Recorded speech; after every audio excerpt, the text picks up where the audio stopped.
Hello everyone and welcome back to my channel Lit with Chithu. Today we are delving into the fascinating world of structuralism, a critical approach that looks at the underlying structures that form the basis of any system, including literature. Let's get started. So structuralism is a way of thinking that focuses on identifying the fundamental units or elements of any given system and understanding the rules that govern how these units combine.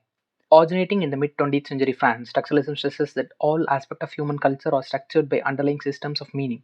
By analyzing these structures, we can gain a profound understanding of human culture and society.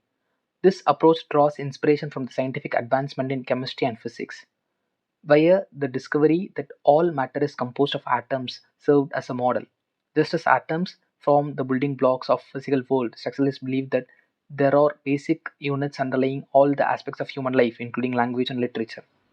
Structuralism is a way of thinking that seeks to uncover the fundamental units or elements of which anything is made. Structuralism came from the word structure, which means anything that follows a pattern or certain rules. Structuralism suggests that there are universal patterns to everything, and the same universal patterns are there in human thoughts and human culture. When we understand the rules of these structures, we can able to understand things better. In every structure, we are different person, and everything is a structure. For example, house, school, classroom, playground, etc. Everything is a structure. So the essence of structuralism is the belief that things cannot be understood in isolation. They have to be seen in the context of the larger structure they are part of.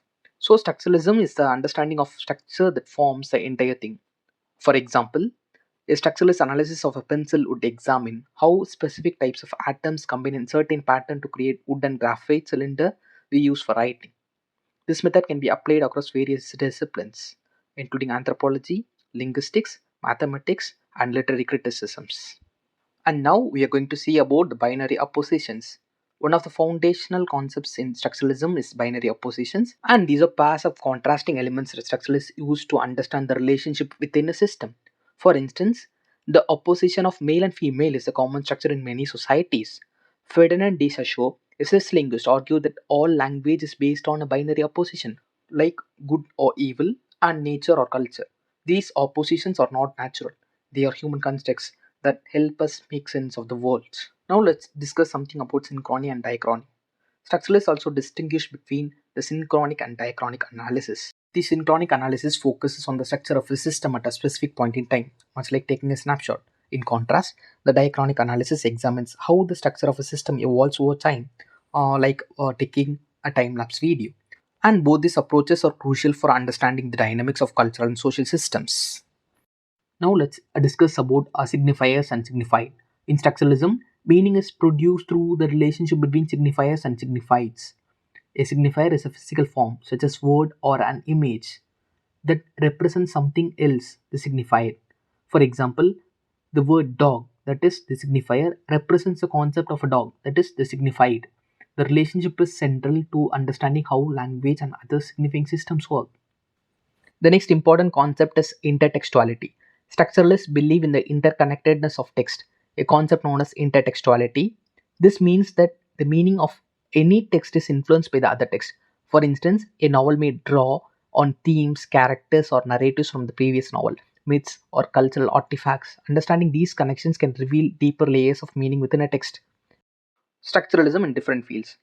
The first one is linguistics. Structural linguistics studies the underlying structure of language. Instead of viewing language as merely a collection of words, structural linguists sees it as a system of relationship between words.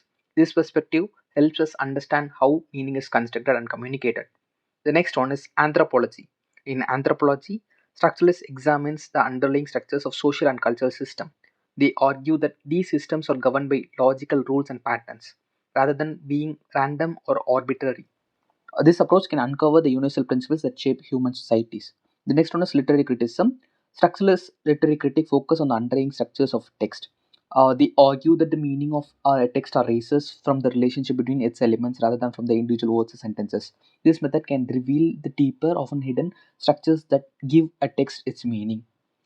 The next important field is philosophy. Structuralist philosophers contend that the world is not just a collection of individual objects, but a system of relationship between objects. By understanding these structures, we can gain a more profound insight into the nature of reality and our place within it. And this perspective challenges a traditional notion of metaphysics and epistemology, proposing that our understanding of reality is shaped by underlying structures. The next important field is psychology. Structuralist psychologists study the mind's underlying system of thoughts and perception. They believe that these structures shape human behavior and that understanding them can lead to a better insights into why we think and act that way we do. Structuralism in literature. Basic units and rules. A structuralist view of literary text should start by asking what are the most basic units, the atoms of a text. A literary text, like any other kind of written text, is made up of language. So, a structuralist analysis of a literature would start with the structural examination of the language itself. Linguistics was one of the first and most important disciplines to adapt a structuralist perspective because the operations of any language fit well into structuralist framework. All languages are made up of units that combine according to rules to make meaning or sense. Universal structures in literature. A structuralist perspective on stories such as Cinderella and Snow White reveals common structures. Both features a prince persecuted by a stepmother and rescued by a prince. These specific details may vary, but the underlying structures remain the same. This kind of analysis identifies the fundamental components and rules common to all narratives, which some critics like Vladimir Prop have attempted to catalog, revealing a set of universal narrative functions. To summarize, structuralism is a complex and multi-faced intellectual movement with far-reaching implications. It has profoundly influenced fields like linguistics, anthropology, literary criticism, philosophy, and psychology by examining the underlying structures that governs human culture and thoughts. Structuralism offers a unique lens through which we can better understand the worlds around us. Thank you for joining me in exploring structuralism on Late with Chithu. If you found this video helpful, please give it a thumbs up, subscribe to my channel, and hit the bell icon to stay updated with the latest contents. And as always, feel free to share your thoughts and questions in the comment section below. See you next time, and this is Chithu signing off from Late with Chithu.